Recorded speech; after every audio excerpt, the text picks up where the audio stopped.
रामनवमी पर भड़की हिंसा अब तक शांत भी नहीं हुई थी कि छत्तीसगढ़ के बेमेतरा में दो समुदायों में जमकर विवाद हो गया। दो बच्चों के बीच हुए झगड़े ने इतना बड़ा रूप ले लिया कि गांव को छावनी में तब्दील करना पड़ा। यह पूरा मामला बेमेतरा के बीरनपुर गांव का है, जो कि कृषि मंत्री रविंद्र चौबे का विधानसभा क्षेत्र है। यहां विवाद इतना बढ़ा कि दो समुदायों के बीच हुई मारपीट में एक युवक की मौत हो गई, वहीं एक पुलिस अधिकारी को गंभीर चोट आई है। दरअसल दो बच्चों का खेलने के दौरान झगड़ा हुआ, जिसे सुलझाने में दो समुदाय के लोग आपस में ही भिड़ पड़े। बात इतनी बढ़ गई कि दोनों समुदायों के बीच जमकर मारपीट भी हुई। विवाद को देखते हुए पुलिस को गांव को छावनी में तब्दील करना पड़ा। वहीं 11 आरोपियों को पुलिस ने गिरफ्तार किया है। इसके साथ ही एक फरार आरोपी की तलाश की जा रही है। हालांकि घटना के बाद जब मृतक का अंतिम संस्कार किया गया, तब पूरा हिंदू समाज उसके अंतिम संस्कार में एकजुट होकर शामिल हुआ। वहीं इस पूरी घटना को लेकर बजरंग दल, हिंदू सेना और भाजपा द्वारा एक दिवसीय बंद का आह्वान किया गया, जिसके चलते नेशनल हाईवे भी घंटों बंद रहा। इस बंद का असर पूरे छत्तीसगढ़ में देखने को मिला।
जी भाई बताएं, प्रदर्शन को लेकर क्या है?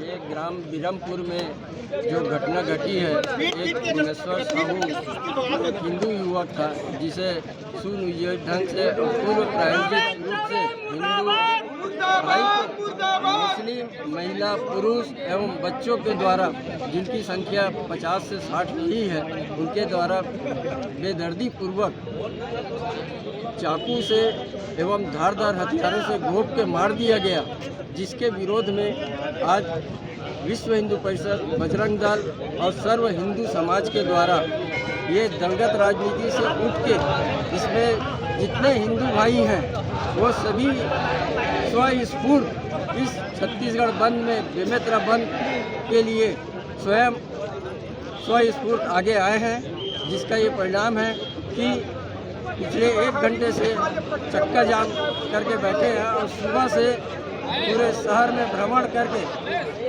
बंद कराया गया है, जिसमें हमें व्यापारी बंधुओं एवं आम बंधुओं से भी सभी से हमको पूर्ण सहयोग और स्वस्फूर्त सहयोग मिल रहा है। कि कितने कंट्रोल पे है सर? अभी घटना लगभग कंट्रोल पर है जी। और ये घटना सुबह बच्चों के आपस में विवाद और साइकिल में गिरने के से शुरुआत हुई थी, और उसको लेकर गांव में दो पक्ष में विवाद हुआ था, और चौराहे पे ये हल बैठे थे कि इसको हल किया जाए और क्यों विवाद हुआ, क्या हुआ करके बच्चों से शुरुआत हुई और बड़े तक पहुंची, और उसमें वाद विवाद हुआ, और इसमें से एक पक्ष का एक की चोट लगी और उसमें गंभीर चोट होने के कारण उसकी मृत्यु भी हो गई है। और उसके बाद हम लोगों ने यहाँ पर तत्काल पहुँचा और पूरी आपस में काफ़ी देर तक एसपी साहब ने भी समझाई दी और हमने भी समझाई दी इनको, और समझाई देने के बाद कहा कि जो घटनाएं हो गई है उस पर जिसका भी जो पक्ष अपराध बनेगा हम उसमें पूरी कायम करेंगे और दोनों तरह से कार्रवाई की जाएगी। ये सारी समझाई देने के बाद भी नहीं मान रहे थे, बच्चे उग्र थे, 18-19 साल के लगभग थे, सारे लोगों को समझाई दी गई। नहीं मानने पर हम लोगों ने पूरी फोर्स बुला के और पूरी लोग को वहाँ से हटाया, तितर बितर किया और उसमें धारा 144 लगा दी गई है। सर पुलिस के जवानों के ऊपर भी हमला हुआ, चोट भी आई है सर पुलिस के जवानों को? हाँ, उसमें चोट आई हुई है और बाकी हमारे एसपी साहब हैं, वो बताएंगे आप डिटेल आपको। भुवनेश्वर साहू जो हमारे निर्दोष भाई है, उसकी हत्या कर दी गई है और बेमेतरा शांति प्रिय क्षेत्र है, यहाँ आपसी सद्भावना प्रेम स्नेह से कृषि प्रधान क्षेत्र है।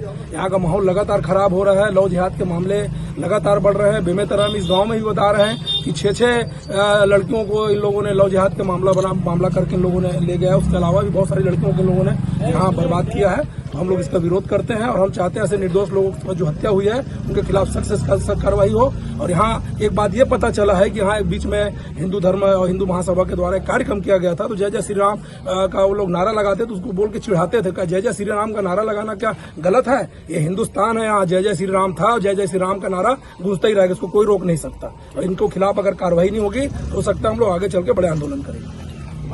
वहीं इस घटना के बाद गुस्साए ग्रामीणों और भाजपा कार्यकर्ताओं ने सीएम भूपेश बघेल, कृषि मंत्री रविंद्र चौबे और वन मंत्री मोहम्मद अकबर का पुतला फूंका। साथ ही दुर्ग सांसद विजय बघेल और किसान नेता योगेश तिवारी ने घटना की गंभीरता के मद्देनजर पीड़ित के परिजनों से मुलाकात की।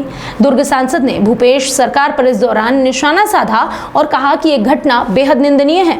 गौरतलब है इसके पहले भी यहां लव जिहाद का मामला सामने आया था। घटना की गंभीरता को देखते हुए प्रशासन की टीम पूरे गांव में नजर बनाए हुए है। साथ ही पड़ोसी गांवों में भी पुलिस की तैनाती कर दी गई है।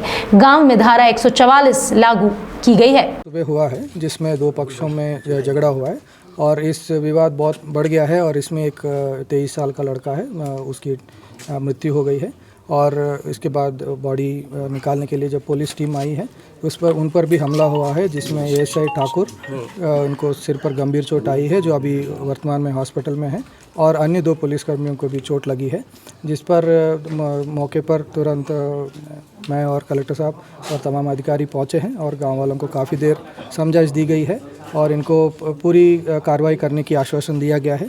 गांव वालों द्वारा 9-10 लोगों को चिन्हांकित किया गया है और उनमें से इन्होंने 11 लोगों को चिन्हांकित किया और उनमें से 9 लोगों को पुलिस अपने कस्टडी में ली है और उनसे पूछताछ जारी है। और भी लोग जो संदिग्ध है उनको पकड़ने की कार्रवाई जारी है।